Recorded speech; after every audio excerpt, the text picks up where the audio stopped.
July 19, 1996, Atlanta Olympic Stadium. Muhammad Ali's hands shook as he held the torch, 60,000 people watching. That's when he saw Richard Blackwood's fist connect with his wife's jaw 30 feet away. 3 seconds of silence. Then Ali dropped the torch. What happened next lasted 4 minutes. Security footage shows Ali crossing that very important person tent like a man possessed.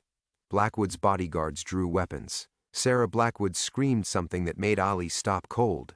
The FBI sealed those tapes for 28 years. The Olympics continued. Blackwood's oil empire collapsed 6 months later, and Sarah Blackwood disappeared the night the closing ceremonies ended. But the real story isn't what Ali did to Blackwood that night. It's what Sarah whispered to Ali in those final seconds. The secret she'd carried for 30 years.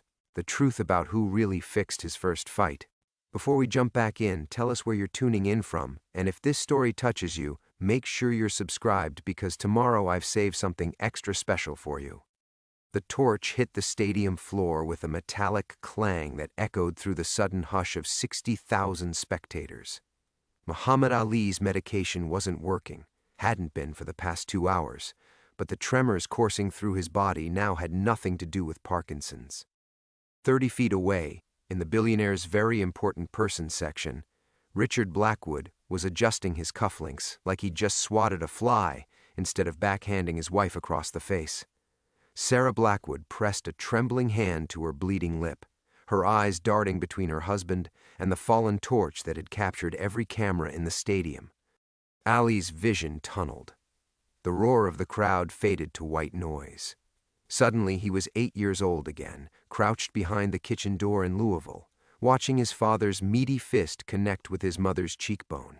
The sound was always the same, that wet crack of knuckles against bone, followed by his mother's sharp intake of breath. Never a scream. Odessa Clay had learned early that screaming only made it worse. Cassius, his mother had whispered that night, finding him hiding in the hallway. Blood trickled from her split lip, the same crimson line now marking Sarah Blackwood's face. Promise me something. Promise me you'll never let another man hurt a woman. Not ever. He'd made that promise with all the fierce conviction an 8-year-old could muster. At 18, he'd kept it by knocking out Tommy Morrison for bragging about hitting his girlfriend. At 25, he'd kept it by refusing to fight in Vietnam, saying real men protected the innocent instead of killing them.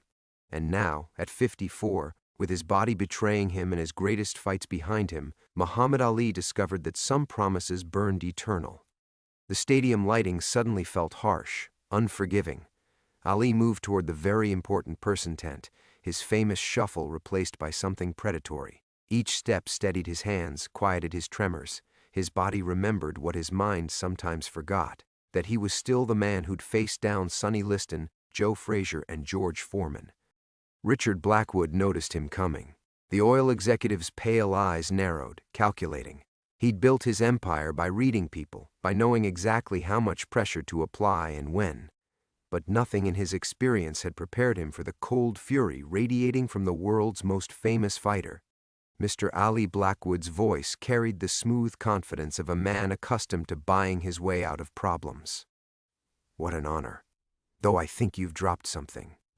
Behind them, stadium officials scrambled to retrieve the Olympic torch.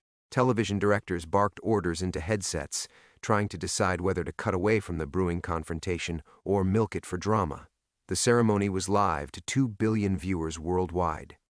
Ali stopped 3 feet from Blackwood, close enough to smell the man's expensive cologne mixed with something else. Fear, maybe, or guilt. Sarah Blackwood cowered behind her husband, but her eyes never left Ali's face. There was something desperate in her gaze, something that spoke of years of accumulated terror. "You just hit your wife," Ali said. His voice carried clearly despite the Parkinson's slur, each word deliberate and weighted. "In front of God and everybody." Blackwood's laugh was sharp, dismissive. "I think the medication is affecting your perception," Champ Sarah stumbled. "I was helping her up."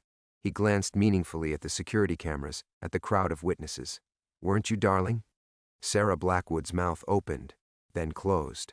Her free hand pressed against her purse, a gesture so brief Ali almost missed it. But something in that movement, That desperate protection of whatever she carried triggered his fighter's instincts. This woman wasn't just afraid. She was protecting something. "Say it again," Ali murmured, stepping closer. "Tell me you didn't just hit her." The crowd's murmur grew louder. People in the nearest sections were standing now, phones and cameras capturing every moment. Blackwood's composure cracked slightly, revealing something reptilian underneath. "I think you're confused, old man. The disease is making you see things that aren't there." Blackwood's hand moved to his jacket, a subtle gesture that brought two men in dark suits, stepping closer from the tense shadows. "Maybe you should get back to your little torch ceremony before you embarrass yourself further." That's when Sarah Blackwood spoke, her voice barely a whisper but carrying the weight of decades. "Richard, stop. Please, not here." Something in her tone made Ali's blood freeze. He'd heard that exact plea before, in his mother's voice, in the voices of a dozen women he'd tried to help over the years. It was the sound of someone who'd learned that begging sometimes worked, that submission might earn a few hours of peace. Blackwood smiled, enjoying his wife's fear. "See? Everything's fine. Now why don't you—" Ali's left hand shot out faster than anyone expected, closing around Blackwood's throat with surgical precision. The oil executive's words died in a strangled gasp as Ali pulled him close enough to whisper in his ear. "Touch her again," Ali said, his voice carrying all the controlled violence that had once terrorized heavyweight divisions, "and I'll show you what confused really looks like." That's when the bodyguards drew their guns. "Hey, champions, we're just getting started with this incredible true story that the powers that be tried to bury for decades. But before Muhammad Ali's night gets even crazier, drop a comment letting us know where you're watching from. And if you're hooked on this story, smash that subscribe button, because tomorrow's chapter reveals the shocking secret Sarah whispered to Ali, the truth that changed everything. Time moved differently when death stared you down. Ali had learned that in the ring, how violence stretched seconds into eternities, how the space between a thrown punch and impact contained entire lifetimes of calculation. Now, with two Glock barrels pointed at his chest, that familiar slow-motion clarity descended like an old friend. The bodyguards were professionals. Ali could tell by their stance, the way they'd drawn without unnecessary flourish, how they positioned themselves to avoid crossfire. Military training, probably special forces, the kind of men Richard Blackwood could afford after building an empire in the world's most dangerous oil fields. But they were also hesitating. You didn't just shoot Muhammad Ali on live television, not without consequences that money couldn't fix. "Gentlemen," Blackwood wheezed, Ali's fingers still wrapped around his throat, "perhaps we should—" "Richard!" Sarah's voice cut through the tension like a blade. She'd stepped from behind her husband, and something in her posture had changed. The cowering victim was gone, replaced by a woman who carried herself with unexpected steel. "Let me handle this." Ali's grip loosened slightly, but his eyes never left the gunman. In his peripheral vision, he could see stadium security finally taking notice, officials in yellow jackets pushing through the VIP crowd toward them, too far away to help, too close to avoid becoming casualties if this escalated. "Mrs. Blackwood," Ali said carefully, "you need to step back." Instead, she moved closer, close enough that Ali could see the intelligence burning behind her frightened facade, could smell her perfume mixed with fear sweat and something else, determination maybe, or desperation. "Mr. Ali," she whispered, her voice so low only he could hear. "My purse, the recording device inside. If something happens to me—" "Sarah, shut your mouth." Blackwood's voice carried a new edge, panic bleeding through his polished control. "Right now." That's when Ali understood. Sarah Blackwood wasn't just a victim. She was a woman who'd been planning, gathering evidence, preparing for this moment. The desperate way she'd clutched her purse earlier suddenly made sense. She'd been recording her husband, collecting proof of something big enough to risk her life for. Ali's mind raced. In 30 seconds, this situation would explode. Security would arrive, police would follow, and any evidence Sarah carried would disappear into the machinery of Blackwood's wealth and influence. Unless— "You know what I see when I look at you?" Ali released Blackwood's throat but stepped closer, using his body to shield Sarah from the bodyguard's line of sight. His tremors were completely gone now, adrenaline burning through his system like rocket fuel. I see a man who hits women because he's afraid of fighting someone his own size. Blackwood straightened his jacket, his composure returning. You're making a mistake, Ali. I have friends in very high places. One phone call and your foundation loses its federal funding. Your wife's charity work, what's left of it after your medical bills, disappears overnight. The threat hit Ali like a physical blow. Lonnie, his anchor, his strength, the woman who'd stood by him through Parkinson's diagnosis and the long descent from greatness. Blackwood had done his homework, knew exactly where Ali was vulnerable, but the oil executive had made one crucial error. He'd reminded Ali what he stood to lose. My wife, Ali said slowly, is stronger than you'll ever be, and she married a man who doesn't back down from bullies. In the ring, Ali had been famous for his psychological warfare, the way he could get inside an opponent's head, make them lose composure, force them into mistakes. Now he watched Blackwood's mask slip further, revealing the kind of rage that led men to make fatal errors. You want to know what confused really looks like? Ali's voice dropped to a whisper that somehow carried over the crowd noise. It's a man so pathetic he has to hurt women to feel powerful. So weak he needs guns to win an argument. The bodyguards shifted, uncertain. They'd been hired to protect Blackwood from business rivals and foreign enemies, not to execute America's most beloved athlete in front of a global audience. Ali could see the calculation in their eyes, the career-ending consequences of pulling those triggers. Sarah moved then, so quickly Ali almost missed it. Her hand darted into her purse and came out with something small, metallic. Not a weapon, a memory card. She pressed it into Ali's palm with the desperate urgency of a drowning woman passing her last breath to someone who might survive. The Olympic bombing, she whispered, her lips barely moving. Tomorrow night, Richard's been selling. Blackwood's backhand came faster this time, catching Sarah across the temple. She dropped like a stone, blood pooling beneath her blonde hair. And Muhammad Ali, Parkinson's patient aging legend, shadow of his former self, remembered exactly who he used to be. The bodyguard saw the change in his eyes a split second before he moved, but by then, it was already too late. Tomorrow we'll reveal what was on that memory card, and why it made Muhammad Ali the most dangerous man in Atlanta. The bodyguards never saw the left hook coming. Ali's fist connected with the first gunman's jaw with the precision of a surgeon and the force of a freight train. 30 years of muscle memory overrode Parkinson's tremors as his body remembered what it meant to be the heavyweight champion of the world. The man dropped like his strings had been cut, his Glock skittering across the very important person-tense wooden platform. The second bodyguard swung his weapon toward Ali, but the champion was already inside his guard, using the close-quarters techniques he'd learned fighting George Foreman in the clinch. Ali's right hand clamped down on the gun barrel, forcing it skyward as his left drove into the man's solar plexus. The shot went wild, punching a hole in the tense roof and sending screams rippling through the very important person section. Muhammad. The voice froze Ali's blood, not because of its volume or urgency, but because it carried the unmistakable rasp of a lifetime spent smoking Cuban cigars and issuing orders from the shadows of organized crime. Ali spun toward the sound, the memory card Sarah had pressed into his palm suddenly feeling radioactive in his fist. Standing at the tent's entrance, flanked by his own security detail, was Vincent the Barber Torino. 83 years old, silver-haired, still carrying himself with the predatory grace that had made him the most feared crime boss in Louisville 3 decades earlier. The man who had approached young Cassius Clay after his first professional fight, who had tried to buy Ali's career before it even began.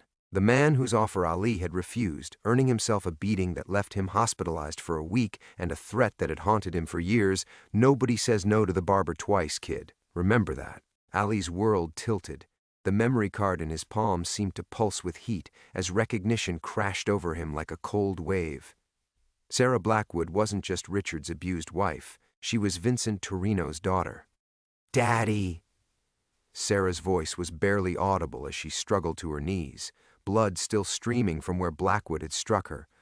But there was no relief in her tone, no gratitude for rescue, only the bone-deep terror of someone whose nightmare had just doubled in scope. Torino's eyes swept the scene, his daughter bleeding on the floor, Blackwood backing against the tent wall, Ali standing over 2 unconscious bodyguards. The crime boss's expression remained neutral, but Ali caught the slight tightening around his eyes.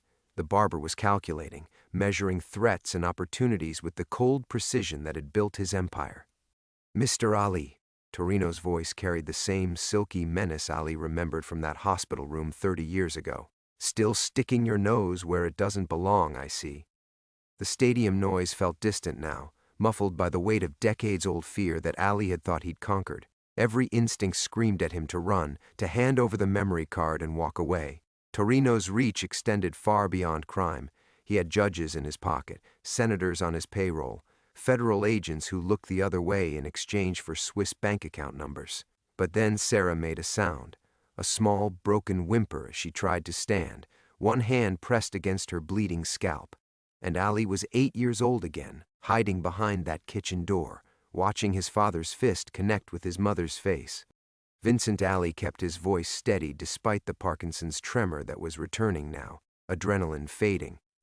"Your daughter needs medical attention." "My daughter," Torino said, stepping into the tent with the casual confidence of a man who owned whatever room he entered, "needs to remember her place. Just like you needed to learn yours all those years ago." Richard Blackwood found his voice then, emboldened by his father-in-law's presence. "Vincent, thank God you're here. This maniac attacked us." Sarah was trying to give him some recorded nonsense about bombing the Olympics. Complete fantasy, of course, but... Torino's raised hand cut off Blackwood's babbling. The crime boss studied Ali with the intensity of a chess master examining the board before a crucial move. "You know what's interesting, Mohammed? After all these years, you still don't understand how the game is played.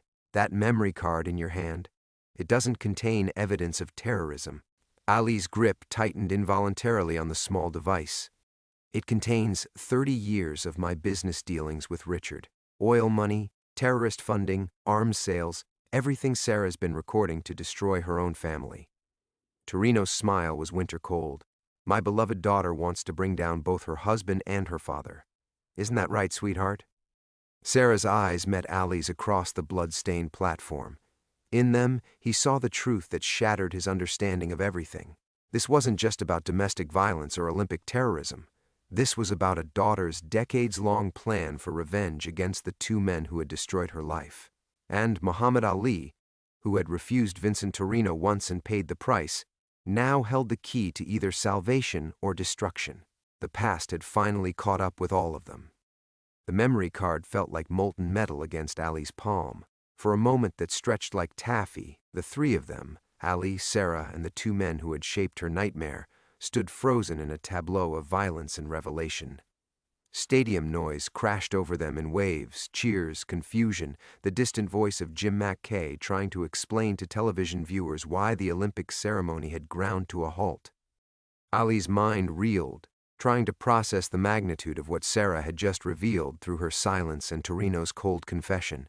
A daughter planning to destroy her own father, evidence of terrorist funding, arms deals spanning 3 decades, and somehow, impossibly, his own past had collided with it all. "Sarah," he said quietly, fighting the tremor in his voice, "is it true?"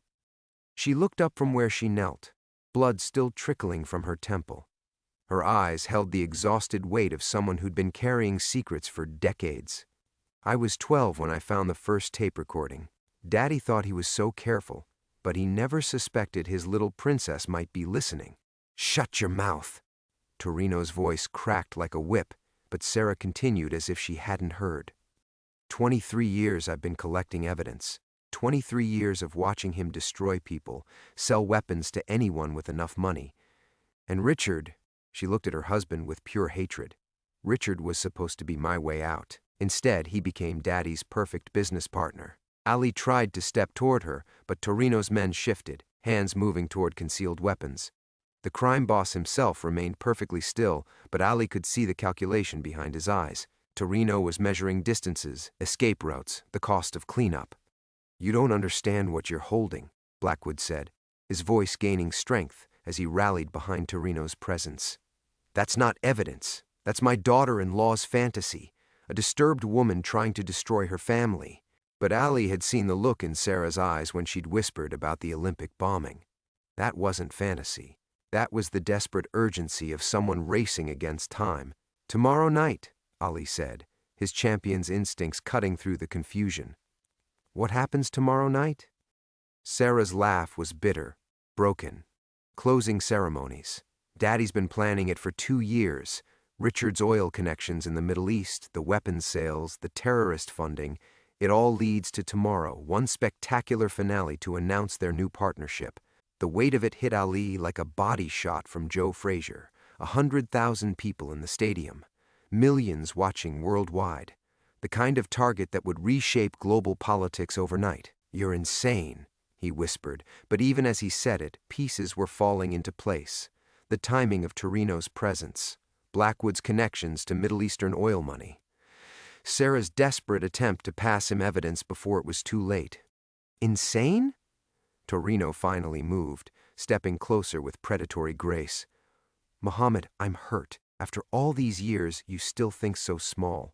This isn't about terrorism. This is about control, about reshaping markets, influencing policy, opening up territories that have been closed to American business interests. Ali's stomach turned. People will die. People die every day. Torino's shrug was casual, dismissive. The question is whether their deaths serve a purpose, whether they create opportunities for men with vision. That's when Ali understood why Sarah had chosen him. Not because he was a convenient witness, but because he was the one person in that very important person tent who might actually try to stop it. The one person who'd already proven he'd sacrifice everything for principle. The recording, Ali said, looking directly at Sarah. It has details about tomorrow? Times, targets, escape routes. Everything. Her voice was barely a whisper. I've been their secretary, their confidant, their victim for so long they forgot I was listening. Blackwood stepped toward his wife, fury overriding caution. You stupid bitch. Do you have any idea what you've... Ali moved without thinking, his body responding to the threat before his mind could catch up. His left hand shot out, catching Blackwood's wrist before the man could reach Sarah. For a moment they were locked together, and Ali could smell the fierce sweat beneath Blackwood's expensive cologne. Touch her again, Ali said, his voice carrying all the cold promise that had once intimidated Sonny Liston. And what happens next won't be about politics or business. But even as he spoke, Ali knew he was trapped. Torino's men had spread out, cutting off escape routes. Stadium security was still minutes away, and tomorrow night, unless he found a way to get Sarah's evidence to the right people, Atlanta would burn. The memory card seemed to pulse in his palm like a heartbeat. Everything depended on what he did in the next 60 seconds. Everything except his certainty that, win or lose, Muhammad Ali wouldn't walk away from this fight. The 60 seconds Ali had counted on evaporated like smoke. Torino's phone buzzed once, a sound that somehow cut through the stadium's roar like a gunshot. The crime boss glanced at the screen, and his winter smile turned arctic. Well, it seems we have a problem, Muhammad. Stadium security is asking questions about gunshots in the very important person section. We have perhaps 2 minutes before this becomes very public. Ali's grip tightened on the memory card, feeling its sharp edges bite into his palm. 2 minutes. In the ring, he could dance for 15 rounds. But this wasn't about endurance.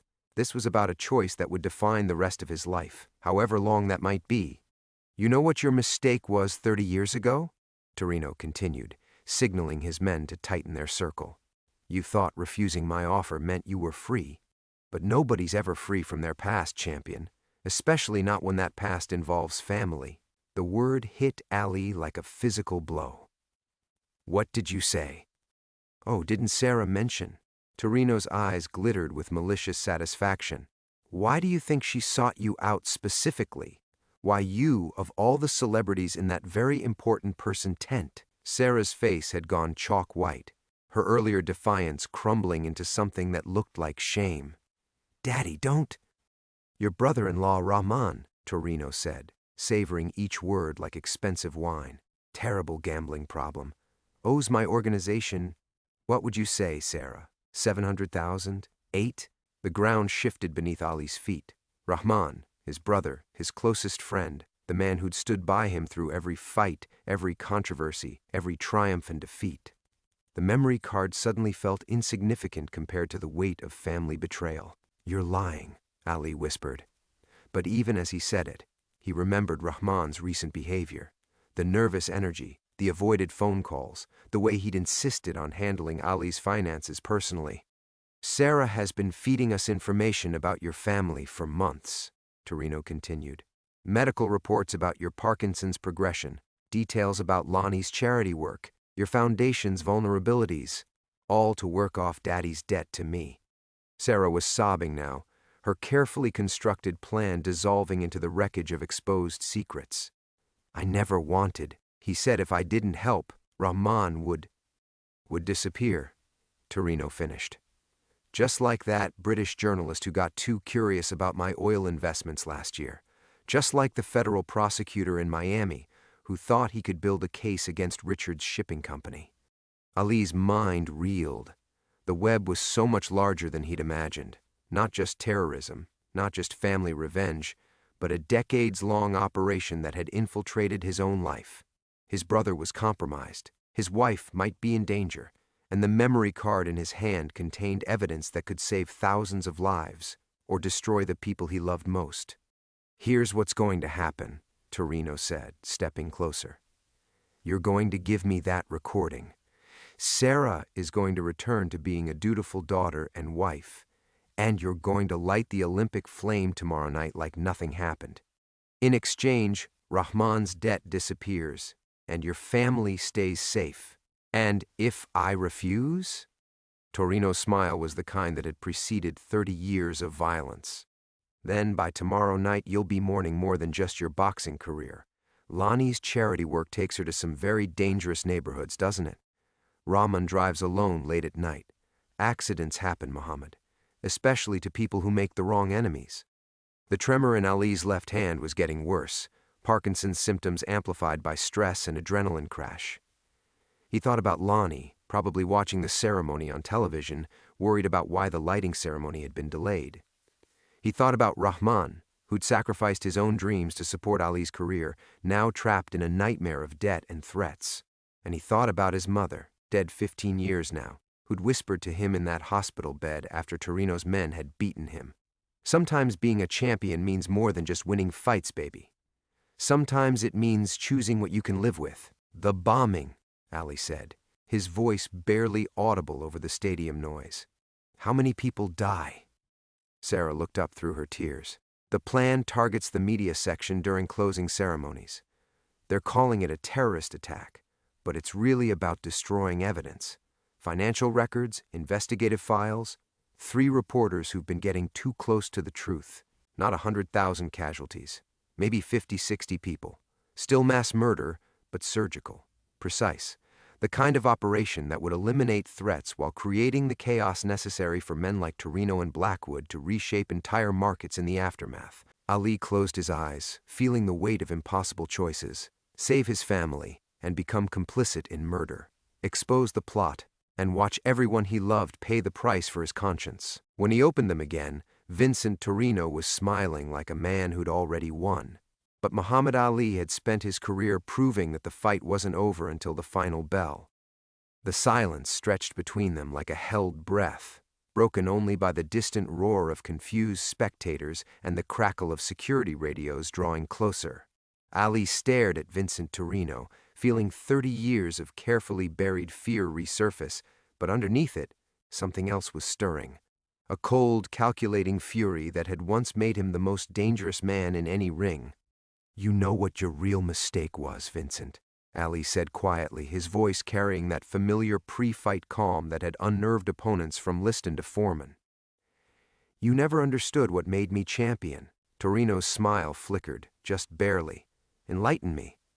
You think this is about fear, about protecting my family, saving my brother. You think I'm that scared kid you had beaten in Louisville." Ali took a step forward, and something in his movement made Torino's bodyguards tense. But champions don't stay champions by making deals with devils. Sarah's sobbing had stopped. She was watching Ali with desperate hope, as if seeing him clearly for the first time.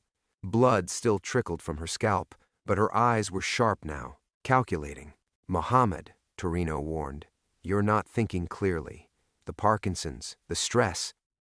"The Parkinson's doesn't affect my memory," Ali interrupted. And I remember everything about that night 30 years ago. Your boys worked me over real good, broke 2 ribs, gave me a concussion.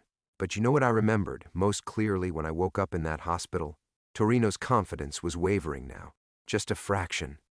I remembered what you said when you thought I was unconscious, about the fix, about how you'd already bought my opponent for the fight, how the whole thing was rigged from the start. Ali's voice grew stronger, more certain. You said I was too stupid to take a dive in a fight I was supposed to lose anyway. The memory card felt different in Ali's palm now. Not like evidence that could destroy him, but like ammunition he'd been saving for 30 years. That's right, Vincent. My first professional fight, the one that was supposed to launch my career, you fixed it against me. Made money betting on some nobody to knock out the Olympic gold medalist. Except your boy couldn't do the job, even with me taking punishment for 5 rounds, waiting for him to get lucky. Blackwood was looking between them, confusion replacing arrogance. Sarah had gone very still, her breathing shallow. When I won that fight anyway, you didn't just beat me for refusing your offer. You beat me because I'd cost you money. Because even after agreeing to throw the fight, I couldn't bring myself to stay down. Torino's face had hardened into the expression Ali remembered from that hospital room. Cold, merciless. But there was something else there now. Something that looked almost like respect. You've been carrying that around for 30 years? The crime boss asked. No, Ali said. I've been waiting 30 years for you to make the same mistake twice. To assume that Muhammad Ali would take a dive. That's when Sarah moved. Not toward the exit, not toward her husband or father, but toward the small recording device that had been knocked under a chair when the violence started. The device she'd been using before Ali ever entered the tent.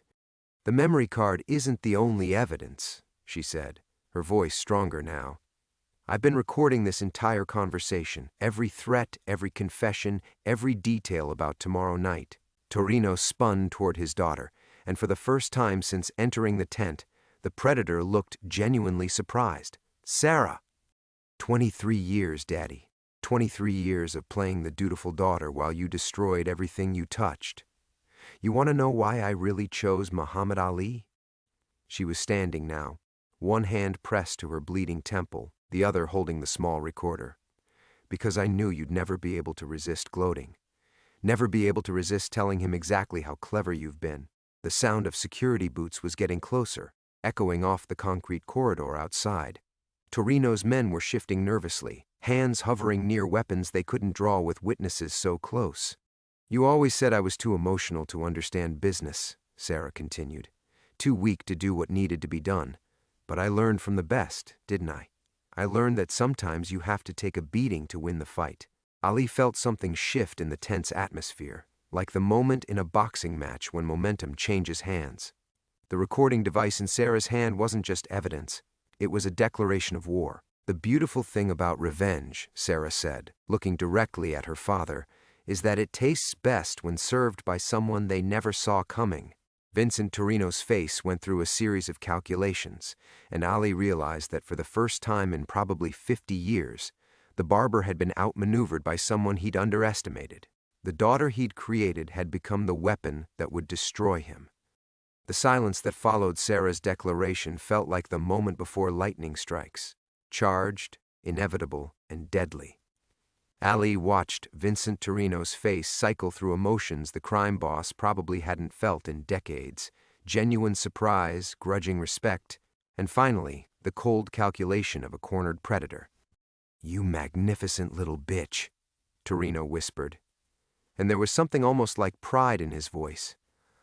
"You really are my daughter." But Ali could see the wheels turning behind those winter-pale eyes. Torino was already 3 moves ahead, calculating how to turn his daughter's betrayal into another weapon. The man who'd built an empire on reading people's weaknesses wasn't about to be destroyed by sentiment. "Here's what you haven't considered, sweetheart," Torino continued, pulling out his phone with deliberate slowness. "Your little recording session ends the moment I make this call. Rahman is having dinner at Pascal's downtown right now. Lovely place. Very popular with your husband's political friends. It would be such a tragedy if there was a gas leak, kitchen explosion. Terrible accidents happen in old buildings. Ali's blood turned to ice water. Rahman always ate at Pascal's after ceremonies, always sat at the same table by the window. The brother who'd given up his own dreams to support Ali's career, who'd never asked for anything except loyalty in return. Sarah's confidence wavered, the recording device trembling in her grip. "You wouldn't." "I've killed for much less," Torino said simply. "The only question is whether you want to add your uncle's death to tomorrow night's casualty list." The stadium security voices were closer now, maybe 30 seconds from reaching their corridor. Ali could hear radios crackling with reports of disturbances in the very important person section. Soon there would be uniforms, questions, official reports that would bury the truth under layers of bureaucratic procedure until it was too late to matter. "You see, Muhammad?" Torino's attention shifted back to Ali. "This was never about choosing between your family and strangers. This was about accepting that some fights can't be won, that even champions have to know when they're beaten." But as Torino spoke, Ali noticed something the crime boss had missed. Richard Blackwood, still bleeding from where Ali's elbow had connected, was slowly reaching into his jacket. Not for a weapon. Ali's fighter instincts would have caught that immediately. For something else. Something small and metallic that caught the tense, harsh lighting. A second recording device. The realization hit Ali like a revelation. This entire conversation wasn't just being captured by Sarah's equipment. Blackwood was creating his own insurance policy, probably had been for years. The oil executive who'd seemed like Torino's perfect puppet was actually documenting every confession, every threat, every detail of their partnership. Sarah saw it too. Her eyes met Ali's for a fraction of a second, and he saw her understand. Her husband, the man who'd beaten her, degraded her, turned her into a commodity in her father's empire, was about to become their unwitting ally. "The beautiful thing about family businesses," Sarah said suddenly, her voice regaining strength, "is that everyone keeps secrets from everyone else." Torino frowned, sensing the shift in momentum but not understanding its source. "Richard, darling," Sarah continued, "would you like to tell Daddy about the recordings you've been making? The ones you planned to use against him when the federal investigation got too close?" Blackwood went rigid, his hand freezing halfway to his jacket pocket. The color drained from his face as he realized his wife had been watching, calculating, planning even deeper than he'd imagined. "You see, Daddy," Sarah pressed on, "Richard's been embezzling from your joint accounts for 2 years, skimming money from the arms sales, the oil deals, even tomorrow night's operation. He's got enough evidence to destroy you 10 times over, all carefully documented for his own protection." Torino turned toward Blackwood with the slow, deliberate movement of a shark sensing blood. "Is that true, Richard?" The security voices were almost at their door now, maybe 10 seconds before everything changed, before the moment for truth passed into the realm of lawyers and cover-ups and convenient accidents. Ali made his choice. He stepped forward, putting himself between Sarah and her father, between the evidence and the violence that was about to explode across the tent. His Parkinson's tremors had stopped completely, the same way they always did in moments of absolute clarity, when his body remembered what it meant to be a champion. "Vincent," he said quietly, "you taught me something 30 years ago that I never forgot. You taught me that some things are worth taking a beating for."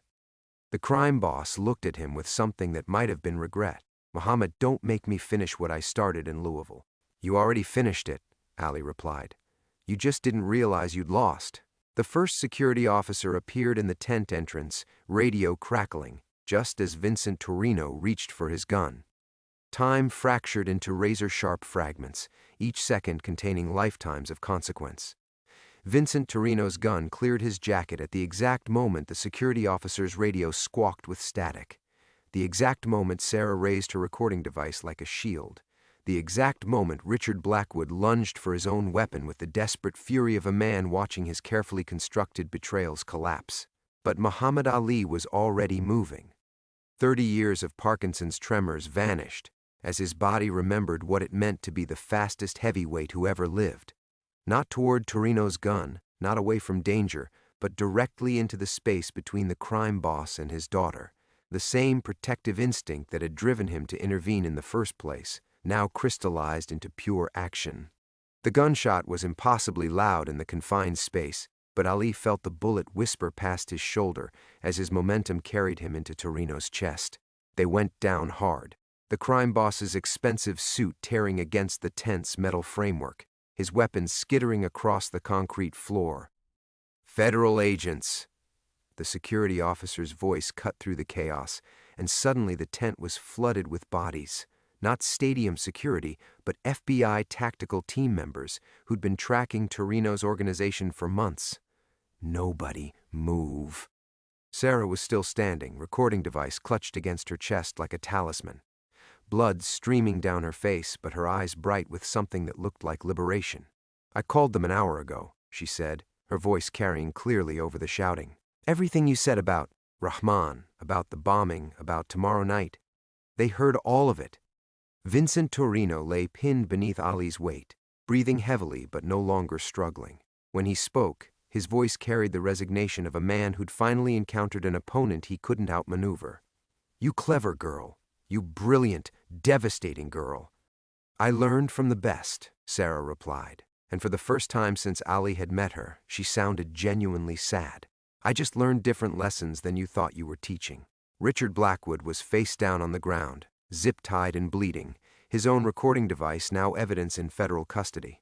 The man who'd beaten his wife, who'd built fortunes on other people's suffering, looked smaller somehow, diminished by the exposure of his cowardice. Ali struggled to his feet, the Parkinson's tremors returning now that the immediate crisis had passed. An FBI agent steadied him with careful respect, the kind of deference reserved for icons who'd just helped prevent a terrorist attack. "Mr. Ali," the agent said, "we're going to need a full statement, but first, are you injured?" The champion touched his shoulder where Torino's bullet had passed, finding torn fabric but no blood. "No," he said quietly. "No, I think I'm exactly where I'm supposed to be." Through the tent opening, Ali could see the Olympic Stadium blazing with lights, 90,000 spectators still waiting for the ceremony to continue. They had no idea how close they'd come to witnessing something far more terrible than a delayed torchlighting. "The bomb," Ali said suddenly, grabbing the FBI agent's arm. "Tomorrow night, closing ceremonies—" "Already handled," the agent assured him. "We've been tracking the explosive materials for weeks. Ms. Blackwood's intelligence allowed us to roll up the entire cell this afternoon." Sarah had moved closer to where her father lay in federal custody, looking down at him with an expression Ali couldn't quite read. "Do you remember what you told me when I was 12? She asked. "When I cried because those boys at school were picking on me?" Torino's face softened almost imperceptibly. "I told you that Torinos don't cry. We get even." "That's right." Sarah knelt beside him, lowering her voice so only Ali could hear. "It just took me 23 years to figure out who I really needed to get even with." The crime boss studied his daughter's face with something that might have been wonder. "The federal investigation, Rahman's debt, even finding Muhammad here tonight. All of it was you, wasn't it?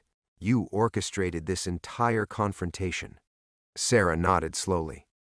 "I needed you to confess everything in front of the one person whose word the world would never doubt, the one man whose testimony could cut through all your lawyers and connections and political protections."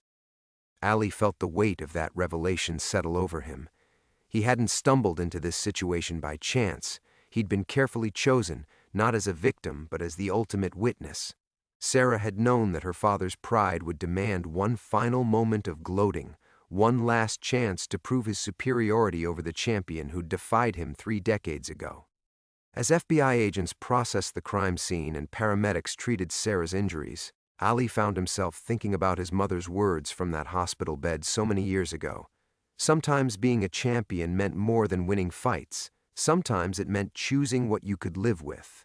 Tonight, he could live with being used for justice. Tonight, he could live with taking one last beating so that others might be protected. And tomorrow night, when he finally lit the Olympic flame, the fire would burn clean. The Olympic flame would have to wait another 24 hours. Ali sat in the FBI field office at 3 a.m., his statement finally complete, watching through bulletproof glass as Atlanta slept beneath a canopy of summer stars.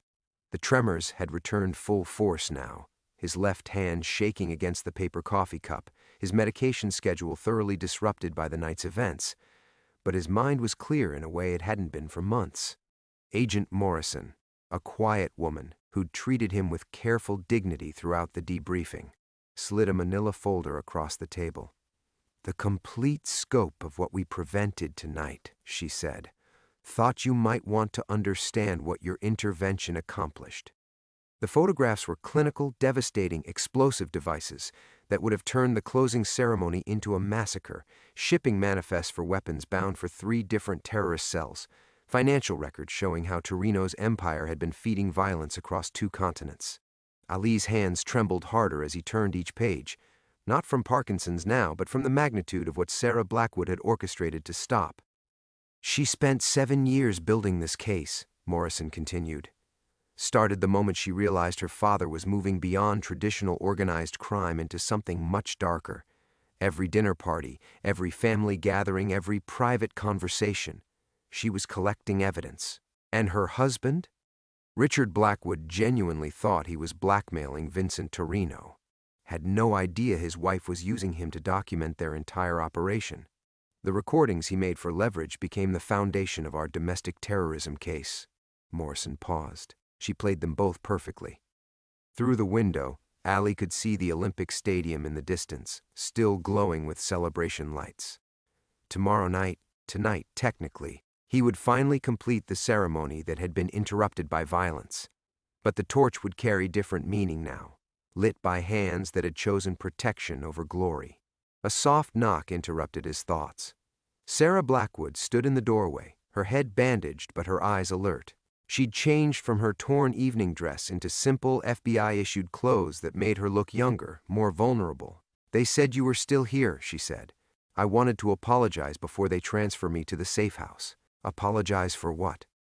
She sat across from him, moving carefully, like someone still learning to inhabit a world without constant fear. "For using you, for putting you in danger, for making you part of something you never chose." Ali studied her face, the determined chin that had carried her through 7 years of careful deception, the eyes that had learned to hide truth behind layers of performance. "Your daddy was right about one thing," he said finally. "You are magnificent. I destroyed my family." "No," Ali said with certainty that surprised them both. "You saved it. Maybe not the family you were born into, but the one you'll choose next. The one that won't be built on other people's suffering."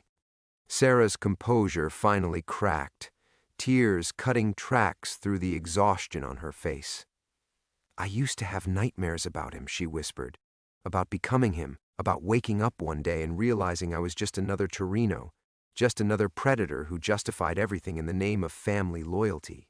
"What do you dream about now?" "Olympic flames," she said, surprising them both with a laugh. "Clean fires that burn away the past." Agent Morrison returned to escort Sarah to protective custody, but she paused at the door. "The torch lighting tomorrow night," she said to Ali. "When you hold that flame up for the world to see, that's not just for the Olympics. That's for everyone who chose to fight back when fighting seemed impossible." After she left, Ali sat alone with the photographs and files, with the evidence of violence prevented and justice served. His phone buzzed with messages from Rahman, from his children, from Olympic officials trying to reschedule the ceremony around his availability, but he ignored them all, focusing instead on the view through the window. Somewhere in the city, Vincent Torino was learning what federal prison would look like for the rest of his life. Richard Blackwood was discovering that wealth couldn't buy immunity from the consequences of evil. And Sarah was beginning the long journey of rebuilding an identity that had been shaped by survival rather than choice. When the sun finally rose over Atlanta, Ali made his way back to the Olympic Village. Athletes were already stirring, preparing for another day of competition, their young faces bright with dreams that would now be allowed to flourish. The torch waited in its ceremonial chamber, ready to be carried by hands that had learned the true weight of championship. That night, as Muhammad Ali climbed the steps to light the Olympic flame, his Parkinson's tremors would be barely visible to the watching world. The fire would catch on the first try, blazing clean and bright against the Georgia darkness, and for those who knew what had almost been prevented, the flame would burn with the special intensity of second chances earned through courage. Some victories, Ali had learned, were measured not in titles won, but in tragedies prevented. Some flames burned brightest when lit by hands that had refused to let the darkness win.